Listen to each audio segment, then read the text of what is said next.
ग्रामीण न्यूज चॅनलमध्ये आपणा सर्वांचं स्वागत। माझ्या समाज बांधवांना मानाचा मुद्रा। आजचा विषय असा आहे की शहापूर तालुक्यात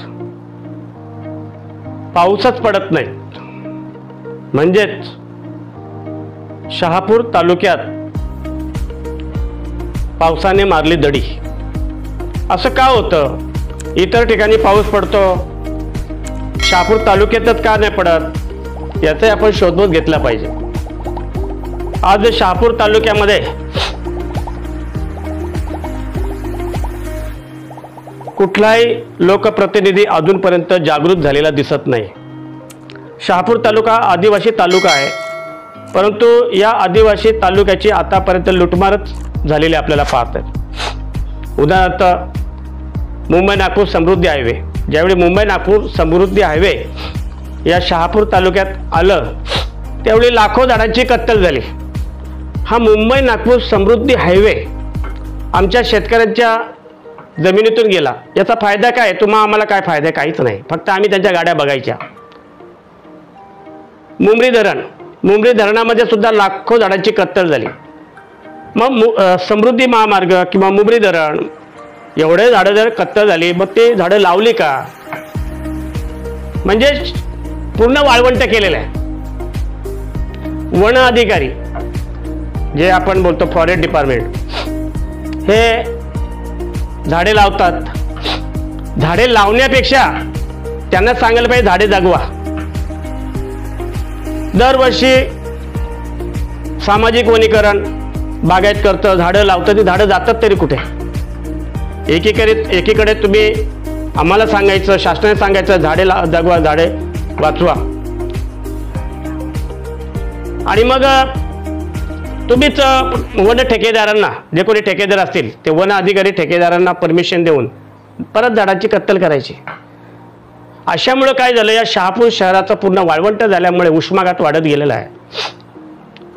आजची परिस्थिती पाहिली तर शेतकरी हा देशोधडीला जाण्याची शक्यता आहे। या शहापूर तालुक्यामध्ये केटी बंधारे, पाणी आडवा पाणी जिरवा, हे केटी बंधारे सुद्धा, याच्यामध्ये सुद्धा भ्रष्टाचार आहे।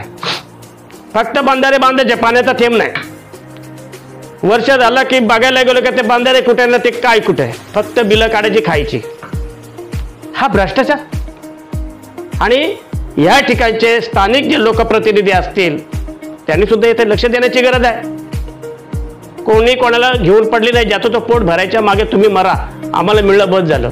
पण असं जर केलं, शहापूर तालुक्याची पूर्ण दुर्दशा केली आहे। संपूर्ण महाराष्ट्रामध्ये पाऊस पडतोय, आमच्या शहापूर शहरामध्ये प्रत्येक ठिकाणी भ्रष्टाचाराचं वणवं पेटलेलं आहे। आणि यासाठी जर का आपण येत्या 10 वर्षामध्ये जर आपण पाहिलं, 10 वर्षामध्ये तर आजची परिस्थिती जर भयानक आहे। आणि आत्ताच आपण जागृत नाही झालो तर येत्या 10 वर्षामध्ये आपली जी पोरं लेकरं आहेत, आपली जी पिढी आहे, त्यांचं काय होईल हा कोणीच विचार करायला तयार नाही।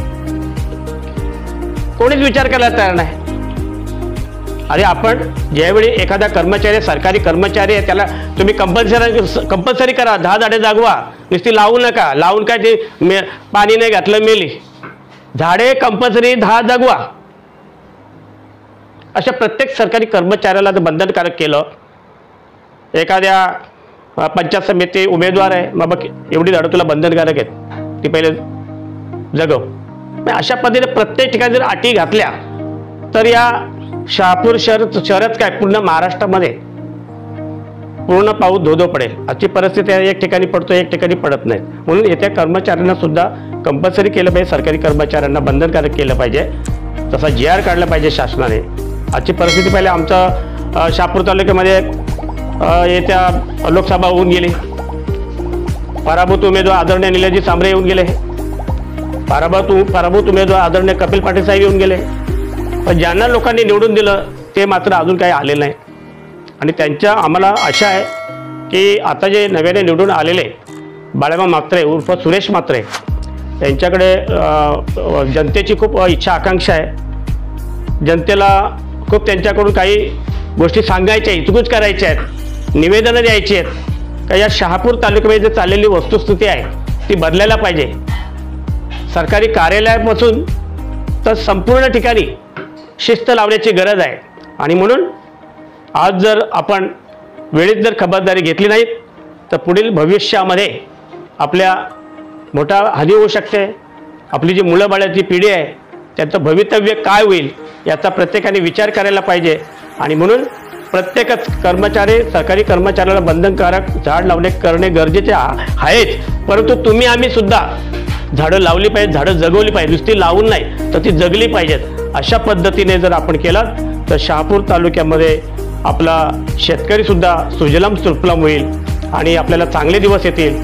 आपल्याला कुठल्याही प्रकारच्या बाधा येणार नाही आणि प्रत्येकजण गुण्या गोविंदाने जगेल. आणि म्हणून शहापूर आता जे मी सांगितलं झाले ते नेणपणे झाले, आता ते ब्राह्मणे शाणे व्हा. एवढेच दैनिक ग्रामीण न्यूज चॅनल मुख्य संपादक रमेश वेरे. जय हिंद, जय महाराष्ट्र.